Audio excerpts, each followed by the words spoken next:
Assalamu alaikum. Welcome to the School of Learning English. This is Shogun with you. And today we have a student. This is Mahazabin from level 2A, right? Yes, sir. Well, so Mahazabin হচ্ছে আমাদের একজন student level 2A. So আজকে আমরা একটা lesson করব correct এবং incorrect কিছু sentence দিয়ে। সো আমি মাহাজাবিনকে কিছু প্রশ্ন করব, তো মাহাজাবিন এগুলো ইংরেজিতে সলভ করবে এবং ইংরেজিতে অ্যান্সার করবে, যেটা যেটা ভুল করবে আমি এগুলো কারেক্ট করে দিব এবং ওর মাধ্যমে আপনারা কিন্তু কারেক্ট হতে পারবেন। আমরা ইতিং স্পোকেন করি বাট আমরা কিন্তু সুন্দর করে স্পোকেন করতে পারি না, স্ট্যান্ডার্ড ওয়েতে স্পোকেন করতে পারি না। আজকে আমরা শিখবো কীভাবে আমাদের এই নর্মাল প্রশ্নগুলোকে আমরা একটু সুন্দর করে স্ট্যান্ডার্ডভাবে অ্যান্সার করতে পারি। So Mehjabin, are you ready? Yes, sir. আচ্ছা মেহজাবিন, তাহলে রেডি।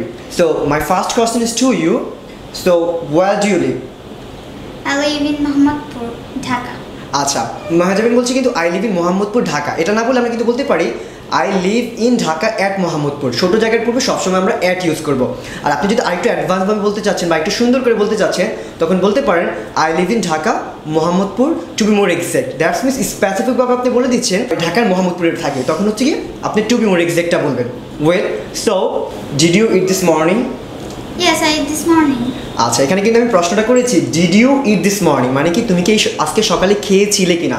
এখানে কিন্তু আমি পাস্ট টেন্সে প্রশ্নটা করেছি, বাট তুমি বলেছো yes I eat this morning হবে, তবে তুমি মানে হচ্ছে খাচ্ছ, মানে এই বিষয়টা বোঝাচ্ছ, মানে আমি খাই। প্রেজেন্ট টেন্সে হবে না, আমরা প্রশ্নটা বুঝতে হবে। আমাকে যদি পাস্ট টেন্সে প্রশ্নটা করে অবশ্যই আমাকে পাস্ট টেন্সে অ্যান্সারটা করতে হবে। তাহলে তুমি একটু ট্রাই করো, তুমি ভুল করেছো, মানে একটু ট্রাই করো তো আমি আজকে সকালে খেয়েছিলাম।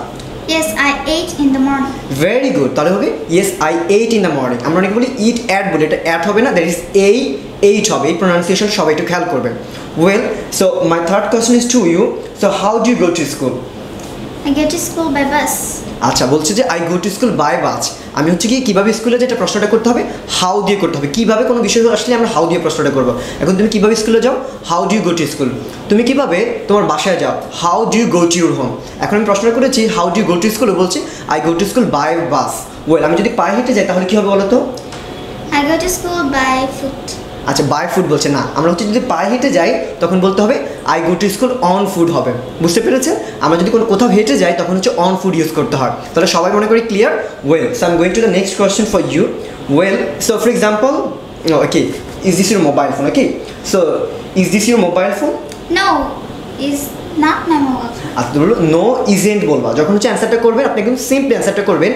Not, no it's not my mobile phone না বলবেন, নো ইট ইজেন্ট বলবেন। ওকে, ইট ইজেন্ট বলবেন, না এটা আমার মোবাইল ফোন নয়। ক্লিয়ার? আপনি এগুলো হচ্ছে কি এখান থেকে শিখতে হবে।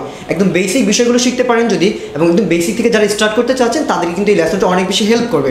ওয়েল, তাহলে আমি পরবর্তী প্রশ্নতে চলে যাচ্ছি তোমার জন্য। আমি তাহলে তোমাকে আরেকটা প্রশ্ন করি। ধরো আমি হচ্ছে কি খুবই গরিব মানুষ, আমার টাকা পয়সা নাই, এখন আমি রাস্তা দিয়ে যাবো, এখন যেতে আমার 10 টাকা ধার দরকার, আমি বাসায় যেতে পারছি না। সো আমি তখন তোমার কাছে 10 টাকা ভাড়া চাবো। 10 টাকা ভাড়া দরকার, মানে ধার দরকার, যেটাকে আমরা হাওলাদো বলে থাকি, ধার দরকার। তো 10 টাকা তুমি আমাকে ধার দিবা। সো এখন ধারের ইংরেজিটা সবাই মনে রাখবেন, that is rent. Okay, RENT, rent. Well, so can you give me 10 taka rent please? Yes, I will sure give you. No, এটাকে বলতে হবে sure I can give you. Okay, sure I can give. I can give you বলতে পারেন বা I can give. I can গিভটাই বেশি standard, পুরোটা বলা দরকার নেই, কিন্তু শর্ট ফর্মে করে বলবে, তাহলে অ্যান্সারটা আরও বেশি এঙ্গেজিং হবে যখন আপনি কনভারসেশন করছেন। এখন হচ্ছে গিয়ে ও আমাকে টাকাটা দিবে, তাহলে টাকাটা দাও। এভাবে দিলে কি আমি নিবো? আমার একটা আত্মসম্মান আছে না? তোমাকে বলতে হবে হিয়ার ইট ইজ, তুমি হিয়ার ইউ গো। কি বলবা? Here you go. হ্যাঁ, here you go. Very good, এখন দাও Here you go. Here you go. এই যে আমি 10 টাকা চেয়েছি 20 টাকা দিয়েছি, সবাই এরকম হবেন, তাহলে সবাই ভালো, বাংলাদেশটা আমরা অনেক সুন্দর করতে পারবো। ইয়েস, তাহলে আশা করি যারা যারা লেসনটি এনজয় করেছেন তারা হচ্ছে কমেন্ট সেকশনে কিছু ডিফারেন্ট সেন্টেন্স মেকিং করবেন, যেটাতে আপনাকে অনেক বেশি হেল্প করবে এই সেন্টেন্সগুলো কারেক্ট করার জন্য এবং আপনার ডে টু ডে লাইফে কনভারসেশন করার জন্য। অবশ্যই আমরা চেক করবো এবং আপনি যত বেশি পারেন আপনার ফ্রেন্ডদের সাথে শেয়ার করবেন, যাতে তারা আমাদের সাথে কানেক্টেড হয়ে এই লেসনগুলো করতে পারে। তাহলে সবাই ভালো থাকবেন, সুস্থ থাকবেন। আসসালামু আলাইকুম। Assalamu alaikum.